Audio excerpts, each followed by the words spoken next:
Hello everyone! Welcome back again sa aking YouTube channel, and for today's video guys ay magluluto ulit tayo. So ang menu natin for today ay miswa soup. Pero maglalagay tayo dito ng upo at saka manok.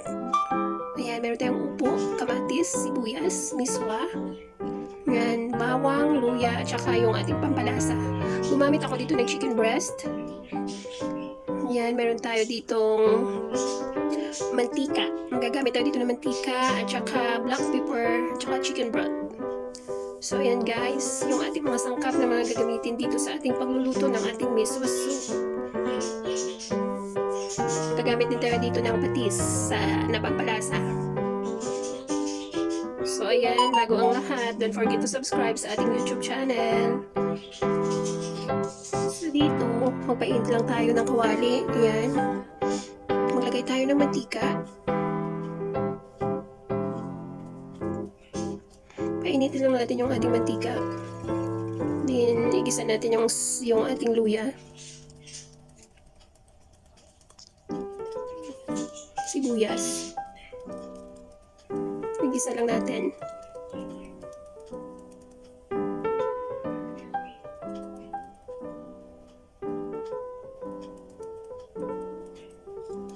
Then, next, ilagay na natin yung bawang. Unahin natin yung luya at saka yung sibuyas guys para hindi masunog yung ating bawang.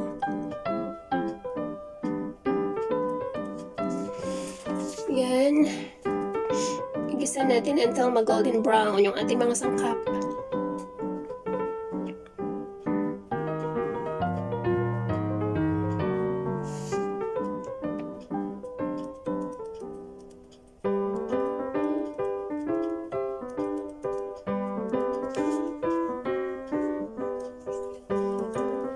Igisa din natin yung kamatis. Yan. Igisa natin mabuti hanggang maluto yung ating kamatis.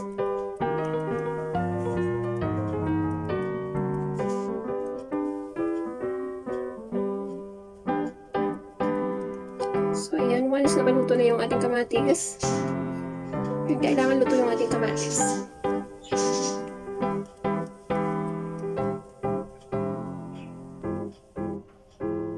Once luto na yung kamatis, ilagay na natin yung ating manok at igisa natin mabuti.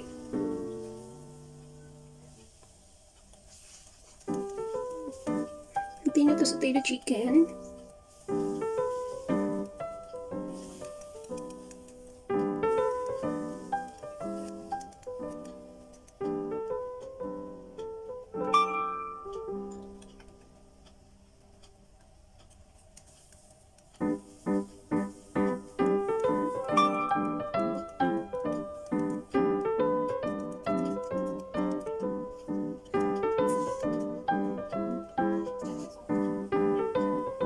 Maglagay tayo ng asin, paminta, tapos igisa natin ulit. Haluin natin para mag-absorb yung ating asin sa manok para may lasa siya.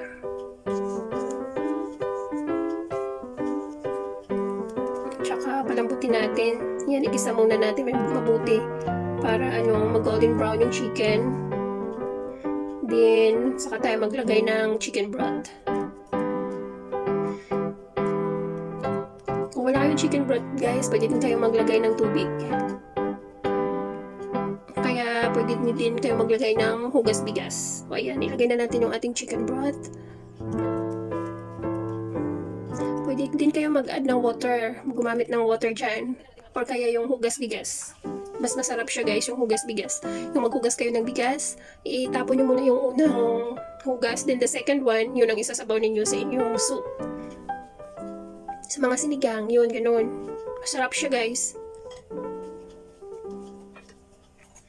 Then, continue simmer for 5 minutes hanggang lumambot yung ating chicken.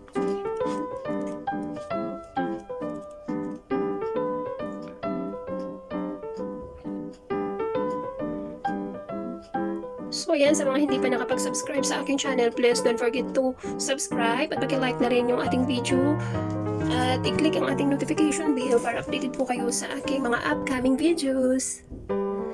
So ayan, you can cover the wok if you want, pero ako hindi na ako naglagay ng cover kasi madali lang ito maluto kasi chicken breast lang ang ginamit ko dito.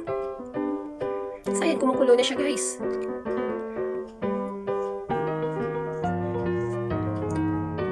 So, ilagay na natin yung ating upo kasi malambot na yung ating manok.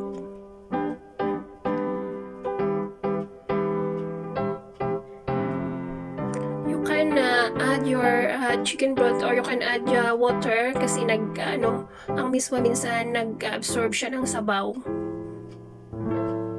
So, we will see later kung ano. So, ayan, naglagay ako ng pampalasa.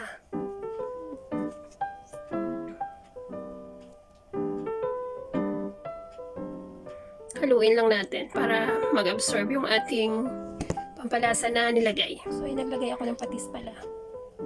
And we will wait na lumambot yung ating upo.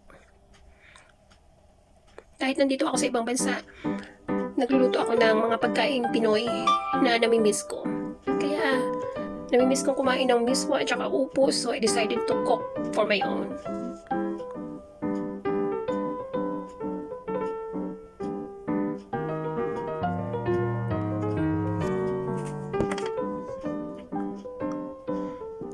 Nagluluto talaga ako guys ng sarili kong pagkain kasi mahirap yung lagi akong nagbibili sa labas. Hindi natin alam kung malinis ba ang mga binibili natin. Kaya mas mabuting magluto talaga tayo ng sarili natin kung may mga time lang naman tayo dito sa ibang bansa. Kasi mahirap na yung lagi tayong kumakain ng mga fast food at saka bumibili tayo sa labas kasi hindi natin sure kung malinis yung mga binibili nating pagkain. So ako guys, kung may time talaga ako, nagluluto talaga ako ng pagkain ko. At saka yung mga niluluto ko, yung mga pagkain Pinoy talaga. Kasi namimiss ko talaga yung mga pagkain kinakain ko sa Pilipinas. Medyo may kamahalan lang yung mga sangkap dito, yung mga Filipino foods. Pero pag namimiss mo, syempre no choice. Bibili at bibili ka para makapagluto ka, diba? So ayan, habang nagpapalambot tayo ng ating upo, nagwiwinto-winto ako sa inyo ng mga kwentong walang kwenta. Ayan, mahirap maging isang OFW kasi bakit tayo lang dito sa ibang bansa. Wala tayong asahang magluto ng pagkain natin, kundi pag-galing natin sa trabaho, tayo pa rin ang magluluto. So ayan, in-check ko lang siya kung malambot na yung ating upo. So, medyo malapit na ito guys. Malapit na siya maluto.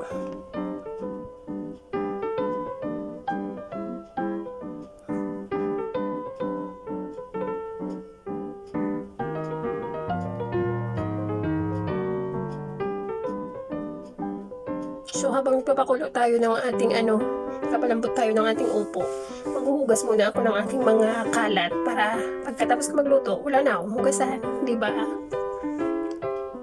So ayan. Medyo malalaman mo kasi siya yung upo pagluto na kasi medyo nagwa-white na siya. Sige, iba na yung kulay niya.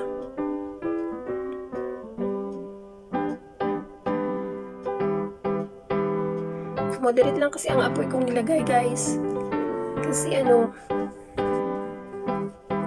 nasusunog yung kawali ko.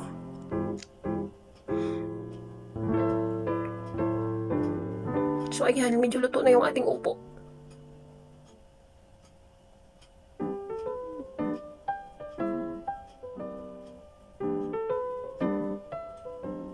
So ayan, ilalagay na natin yung ating miswa kasi luto na yung ating upo. Kunti lang yung ilalagay kong miswa para para hindi yung sabaw. Kasi ang miswa nag-absorb talaga siya ng sabaw guys. So ayan, tansyahin lang natin yung paglagay ng miswa. Nakakatakam, ang sarap. Ang bango ng amoy.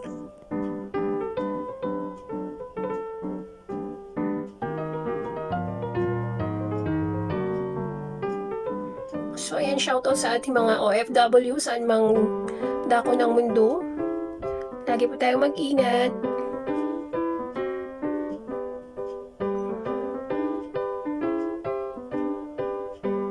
So ayan guys, we almost done. Ayan, nalapat na yung sabaw niya at luto na rin yung miswa. So wag po natin i-overcook kasi ang miswa matutuyo yung ating sabaw. Once luto na yung miswa, patayin na natin yung apoy. So ayan, luto na yung ating miswa soup. Ang sarap guys.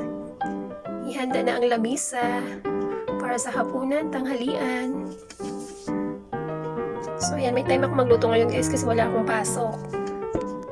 So kung may pasok na naman tayo, bili-bili na naman ng pagkain natin. No choice tayo kundi dumaan sa mga fast food. Ang sarap. So, ayan, mag-add lang tayo ng isang, siling haba.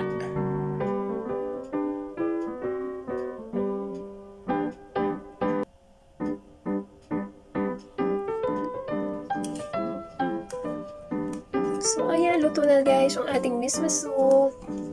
Ayan, salamat sa panonood. And don't forget to click our notification bell at paki-like and share ng ating video. Bye-bye everyone!